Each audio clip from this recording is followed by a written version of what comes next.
شیطان میاد میگد که موسی تو هستی همون پیغمبری که با خدا گپ میزنی؟ میگد بله.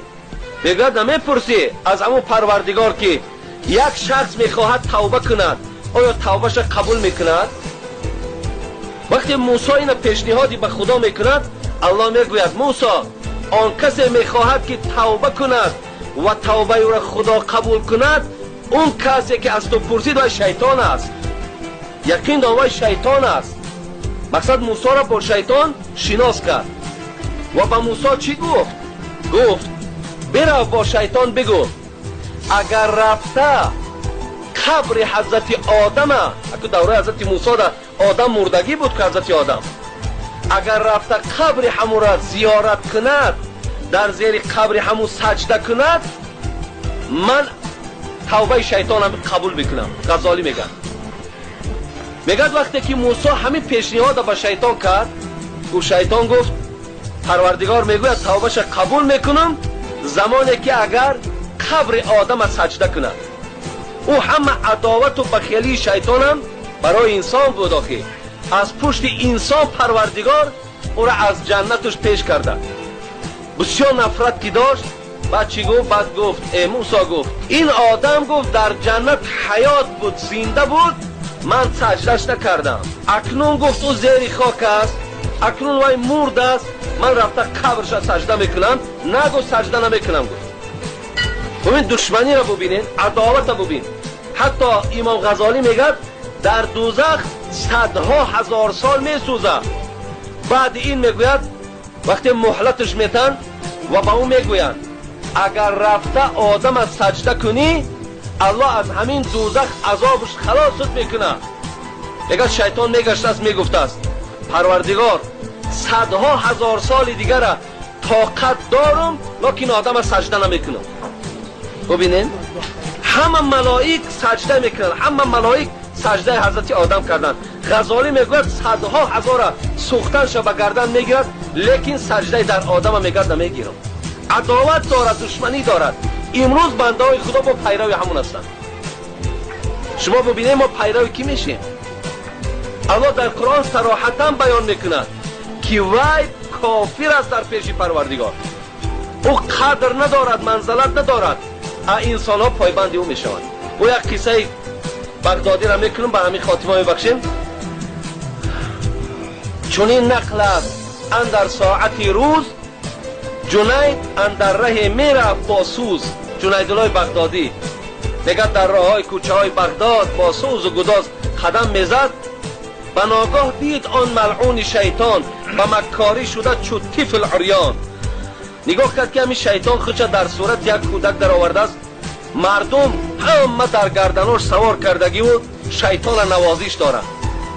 جنیدالله که میگه دوستی خدا شناخت بگفت ای لعنتی شرمی نداری که خود را بر سر مردم براری. شرم نمیکنی گفت از خدا نمیترسی در بالای همین مردم تو سوار هستی. تو دشمن خدا در بالای همین دوستی خدا می نشینی. اینا شرف دارن قدر دارن. لقد خلقنا الانسان فی احسن تقویم.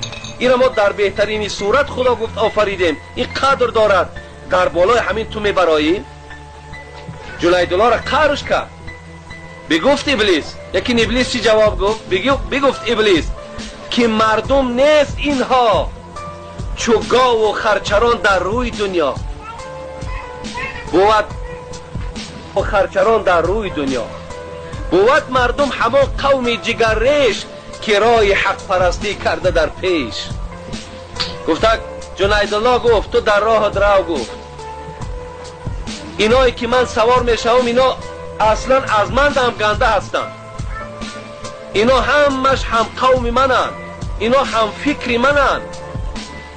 اینا از من هیچ جگه کندگی ندارن. خیلی که ما در سوره ناس من الجنت و الناس میخوانیم خدایا از جن و از انسان هایی که طبیعت جن و همون گویم که رفتار همون شیطان دارن از همین خیلی انسان ها بسوی تو پناه طلب میکنید.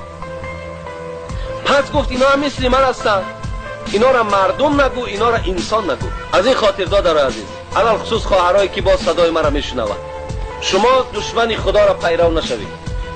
زیرا الله گفت وقتی که شیطان مهلت گرفت او خدای تا روز قیامت اجازتم بده من همین بندگاری تو در اغوا اندازم، همینا را از راه های درست بیراه کنم. خدا مهلتش داد و گفت کسی پیروی تو می شود همراه تو سرنگون در دوزخ می پرده.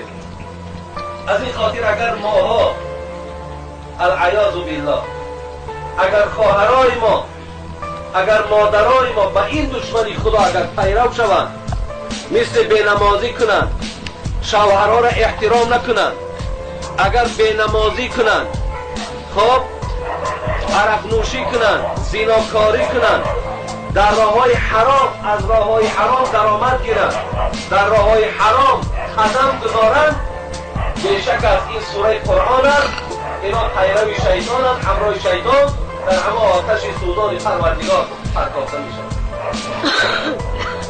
و این خواهر عزیز همون کسایی که زن نزد پیغمبر خدا آمد و از یک حدیث پیغمبر خدا اینقدر ترسان بود که حبیب خدا من شنیدم که تو میگفتی بهترین زن همان زن بود است که اذا نظرت علیها سرتک.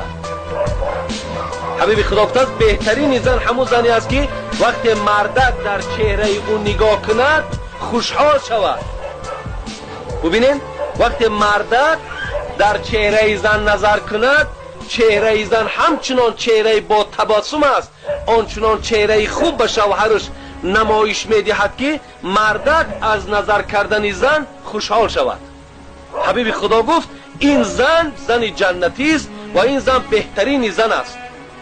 ببینین ولی اگر زن، ولی ممکن خیلی آدمایی که زناشون همین خیلی استقبال خوبشون میگیرن تیز این سخنی من را میفهمند، لیکن کسایی را که استقبال نمیگیرن شاید که مثال گویم بود استقبالی به این خیلی چهره چخل باشه، آن ندیده است بیچاره، ندیده است و زن او هم بیچاره این سخن که نشنیده است که بهترین زن زنی است که مثال به مرده که بیگانه نمیخنده، به همسینفش نمیخنده، به همسایش نمیخنده، همون بهترین خنده و تبسم شه در همه حلالترین مردک و از همه بزرگترین مردک برای او شوهرش است، همون تبسم زیباش برای شوهرش میکنه. وقتی میبینه شوهر میآید همین خیلی یک تبسم میکند که یعنی از آمدن تو ای مردک من خوشحالم، من خرسندم. انا وقتی همین خیلی قبول که کرد این پیغمبر خدا گفت بهترین زن است. این زن آمد گفت ای حبیب خدا این سخن که من شنیدم من شوهر نمیکنم. تن چرا شوهر نمیکنی؟ آخر اگر یکی من مبادای یگان بار اگر یکی خاطرم مشوش باشه، یکی خاطرم پریشان باشه، یکی اگان مصیبت داشته باشم و شوهر ما استقبال خوب نگیرم، از جمله بدترین زنها باشم، پیش خدا در چی جواب میگم؟ برای یک تبسم این زن خدا ترسیش ببین. حال امروز مثال زنای ما اکن من همش در نظر ندارم، من زنها را به نام خدا گفتی همون تاجیکای ما شما میده نان هم حرمت میکنیم، ما زنها را دوست میداریم چگونه پیغمبر ما دوست میداشت، ما حرمت میکنیم. فقط دلالت آن همین است که خواهر عزیز دیگر یگانه چیزی تو را جنت میبره حرمت شوهر میبره، یگانه چیزی که تو را وارد جنت میکند اینم چی است؟ اینم حتی که همون گویم که رازیگی شوهر است. حتی حدیثات خواندیم که روز قیامت وقتی زنک هم جنت میدره مردک هم جنت، خداوند برای همین مردک و زنک کوشک‌ها را وقتی بینا میکنن همین زنک هم میگه پیش مردک میارن، همین زنی در دنیا بودگیت از حورهای جنتی دا میگه زیبا است، لیکن خدا از مردک میپرسه همین را زن کردن میخوای یا نمیخوای؟ این اگر میگه زنی خوب باشه، زنی بود در دنیا که بسیار مونیس بود، غمخوار بود، مردک همه پستی و بلندی هاش اهمیت میداد، همونجا مردک هم که دلش بکشد میفتست بله پروردگار میخواهم که با این در همین جمع چی باشم، البته همون زن و شوهری که داشتیم همون را در همین جا برپا. به این خاطر خواهر عزیز به یک دنیا زندگی شما آخر نمی آمد، بلکه شما در جنت هم یک جایه اید. به این خاطر فقط شما اگر حرمت همین مردکا را بجا، مردکان باید گفتی که استاد ماندامونا مردکان باید زنا را حرمت کنند. چگونه پیغمبر من حرمت میکرد، عایشه چه خیلی که پیغمبر را حرمت میکرد. همچون حرمت کنیم. آری زنای ما و شما حرمت را در چی میبینند؟ یک یگان گپ شود پیش باشه میخوابید توبه کنید توبه کنید. این میخواد گویا که خدا تحصیل باشد یا که تمام گویا حق شوهر به جا آمد یا یک چهار کلمه را یک میپزه یک طرفک رایش میکنه مثال برای نمیره مثال حضرت امیر سعید علی حمدانی را بتیم خب مقصد هم یک نشانه خدا تحصیل نخواهد تا اگر او کلمه را سریع قدی بخیز در پیش مرده که بپس پیشه که مرده که در بمان او ثوابی را که در اینجا میگیری اگر تمام دنیا را تقسیمش که خیلی ثواب نیست. مرحمت برای تو بهترین راه بهترین توشه انا همین خدا همه ما و شما را خاتمه بخیر دهد و خدای مهربان ما و شما را به آن چیزی که شنیدیم عمل کننده گرداند.